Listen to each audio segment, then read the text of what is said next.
All right, yesterday night I had a call with one of our guy from our community, and he was a bit depressed. He said, "Man, I did everything. I went to conferences, I blast everyone on LinkedIn, I had coffees with a bunch of people, but it seems like nobody wants to deal with me.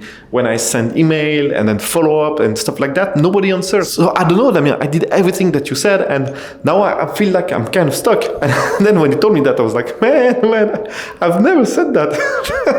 What I thought, what I said, what you heard, and what you understood was completely different stuff, man, because I've never said that you need to do that if you want to close a deal. So I was like, all right, let me do this video because I think people don't understand networking and what does it mean, really. And if you are new to this channel, my name is Damien. I'm the owner of a bunch of commodity businesses. And one thing about the commodity industry is like it's a relationship-based industry. Shipping product internationally is inherently risky. You don't know if the guy is going to accept the good. You don't know if you are going to be paid on time. You don't know if the quality is going to be all right when you purchase it. And you know that legally, if something goes wrong, if the guy is in another country where there's like no rule of law, there is nothing really that you can do. So this is why relationship help to de-risk transaction. And this is why the commodity trading business relies on those relationships, because it de-risks the transaction. And in order to create those relationships, you need first to have a network. So this is why I keep saying that, all right, if you want to be better in international trade, in import-export, so you need to increase your skill set, your network, and your belief. Even though I would even say that to build a network, it's also a skill set. But anyway, back to the point of the video,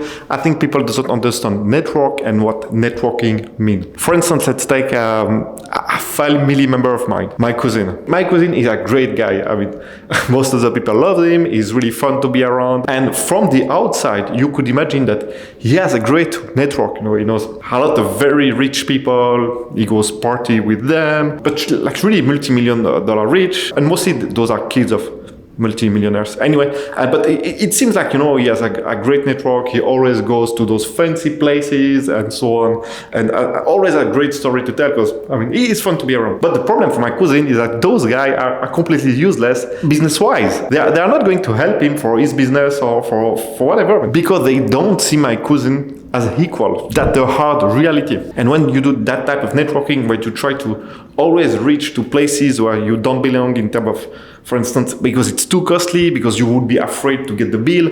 Obviously, when there's a meal, when you need to pay like $2,000 for everyone, like it's a lot of money. Of course, when you will be anxious if you don't have this money. But you know, other people, they can feel it. They maybe will not see you as lesser, but they will see you as you are not part of the club, even though you are there because you are a great guy, you are entertaining and so on. But on the other hand, if my cousin would come and say, "Look, Damien, I have this business idea or this opportunity. Can you introduce me to that guy?" Someone from, I would say, from my network, I will do it. And you know, the guy from my network will also be happy to speak with my cousin, because I've built over the year a way different network. And this is what I wanted to explain. It's like the way you build a great network is by attracting people, is by gravity. It's not by reaching out from people that are so far above yourself or under yourself, or how you want to call it. It's not by doing that. It's by attracting people with gravity. And the way you do it is by doing cool stuff that attract people that you want to attract. All right, let me rephrase that. When you do cool stuff that excite people, they want to be around you. They want to be in your network, in your sphere of influence. So in order to attract cool people, you need to do cool stuff. Does it make sense what I said?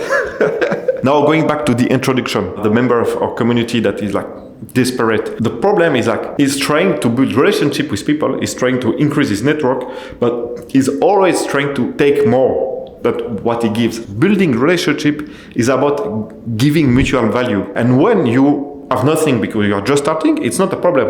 But you cannot place yourself like, "Oh man, I have a great opportunity for you. Let's do some business together." Because obviously the guy that hears that, he thinks, "Man, it's a great opportunity for you to do business with me," not the other way around.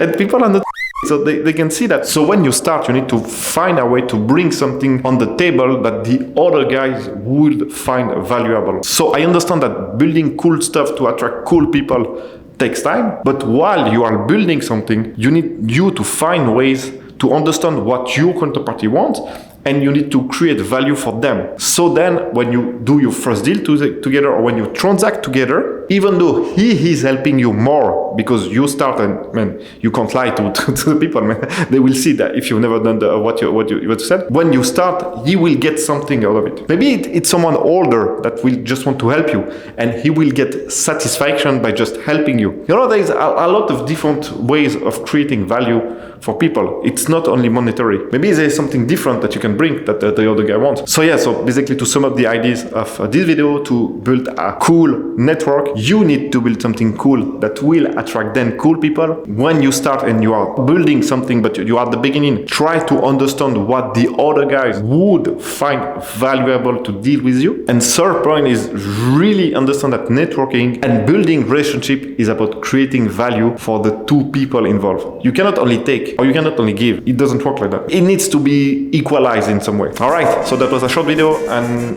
basically if you want to join our community of niche commodity traders, the community is only open like 2 times a year, so just go on the Shipping Commodity Academy, download the brochure, and when the community open again, you will get notified by email. That's pretty much it.